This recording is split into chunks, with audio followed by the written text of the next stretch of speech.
Hey everybody, it's Danny Schur, composer, producer, co-writer of the Stand movie musical. Stand is playing right now on digital and on demand in Canada and the United States.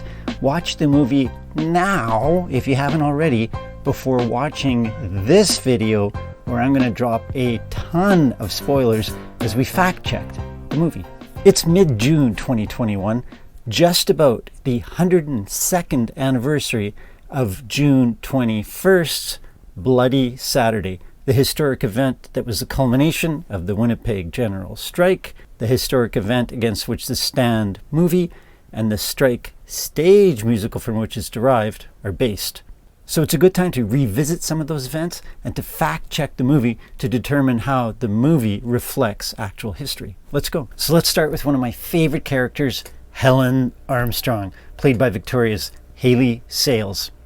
Helen was deemed the wild woman of the West for her, at that time, radical feminist views, but which in retrospect were just feminist and pro-female. Helen's portrayal in the film is pretty much spot on accurate. She did all the things depicted in the film. She organized community events to organize workers prior to the general strike. Leaving our jobs as one and standing up to the bosses. Once the general strike started, Helen was one of only 2 women on the General Strike Committee. Some of her duties included going from location to location to organize strike activities and to gather food for the soup kitchens she organized at a downtown hotel for out-of-work women.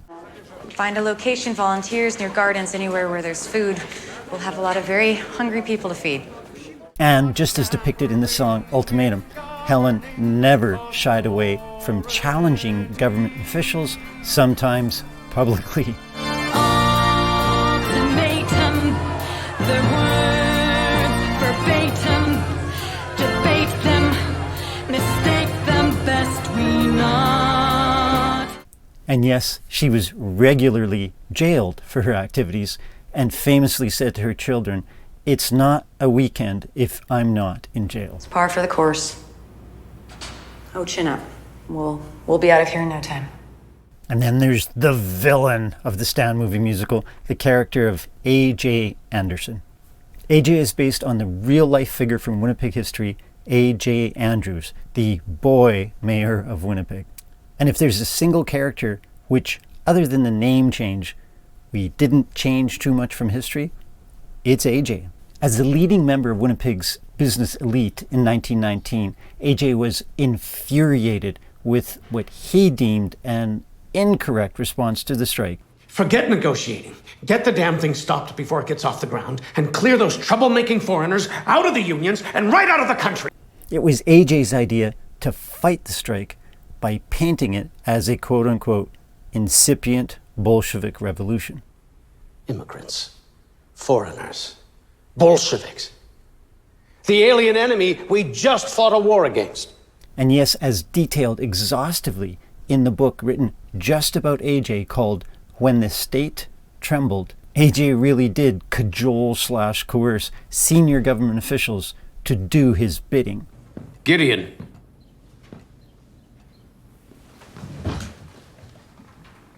I'm not asking. We want this done. And yep, A.J. really did hire spies and paid informants, and he was the principal driver to the response to the strike. But no, he didn't lose his wife over the situation. That was just the writers and the director making sure that A.J., the character, got his just desserts. Where are you going? To the silent march. I won't be coming back. Well, how about the lovers? How about Stefan and Rebecca? Are they based on real people?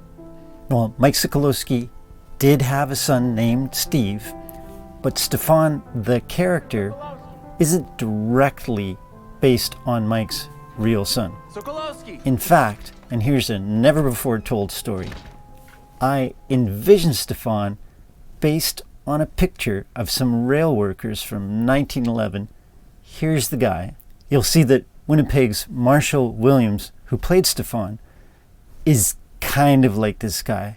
A proud, tough, burly guy. Someone you wouldn't want to take on in a back alley if you crossed him. We don't have a choice. We have to work where the government tells us, or they deport us. And knowing what I did about the history of the time, there was something about this picture of these railway workers, many of whom would have been Ukrainian Canadian, like the character, that just inspired me to create Stefan as we did. And the character of Rebecca is loosely based on the actual sister of Moshe Almazov, who we do know was a telephone operator. Something about this picture of the female telephone operators, this woman in particular, just made me feel like that's what Rebecca would have been like. In the movie, Rebecca is depicted as a seamstress, another plausible form of work for a woman of that time. But the Romeo and Juliet romance between the Christian Stefan and the Jewish Rebecca was inspired by my family history, where my Aunt Jean married Harvey Lee from the Jewish community. And the line in the movie when Rebecca warned Stefan as follows, "A Catholic and a Jew. People have been killed for much less." That came from the lips of an elderly woman whom I asked what would it have been like for a Christian and a Jew to have been in a relationship at the time.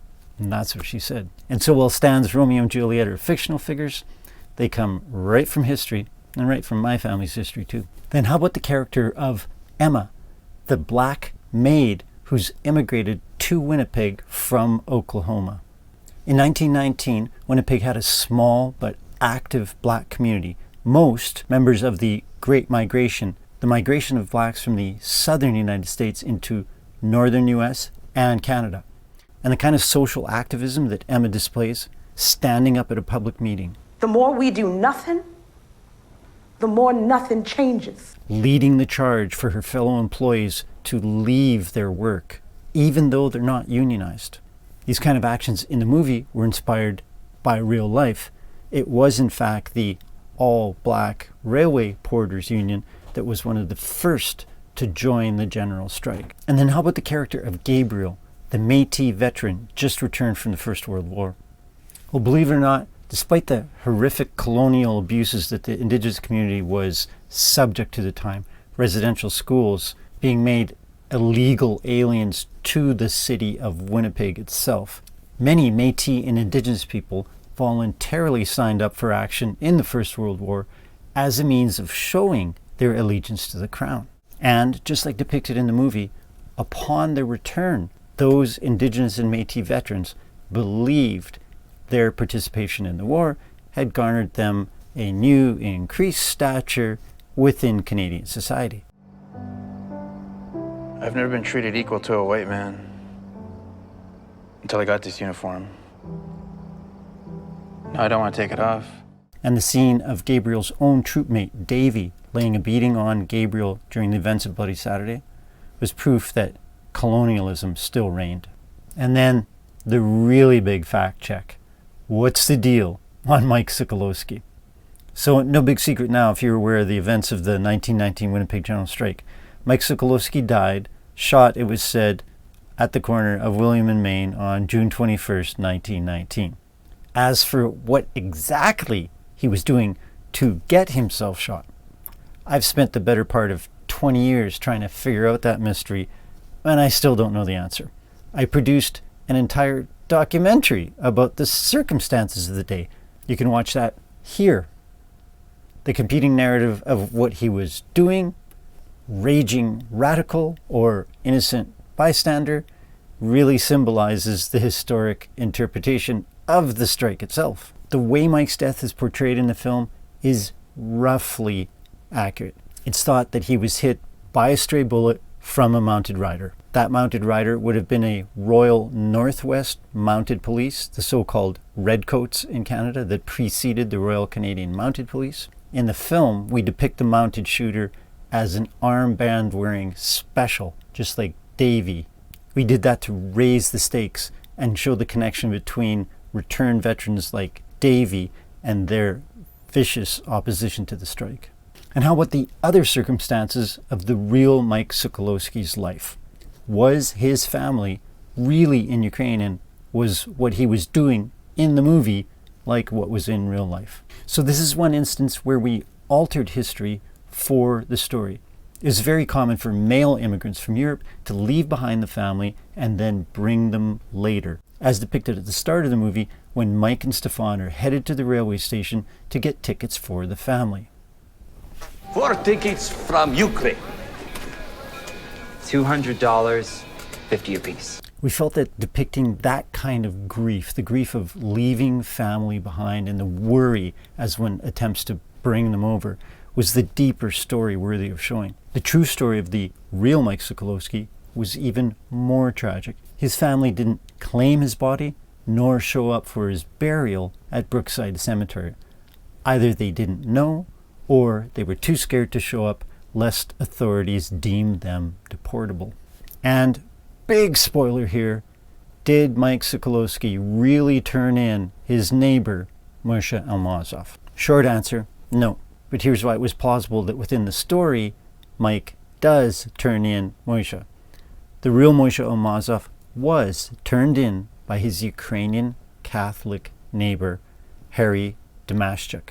This is revealed in some police documents of the time. What those documents reveal is that the authorities harnessed the tribalism of the day, seizing upon the very widespread anti-Semitism to have neighbor turn in neighbor. That's what was plausible, and that's the biggest historical fiction within the script that we attribute to Mike. And it's made all the more plausible by that other historical fiction that we implement, which is Mike is doing everything that he's doing because his family is still across the ocean. God knows we try. These are some unlucky times. Hey, thanks for watching our fact-checking video. So now do a good thing. Like this video, subscribe to our channel, and you can get the music for the Stand Movie Musical on iTunes. We'll see you again. Thanks.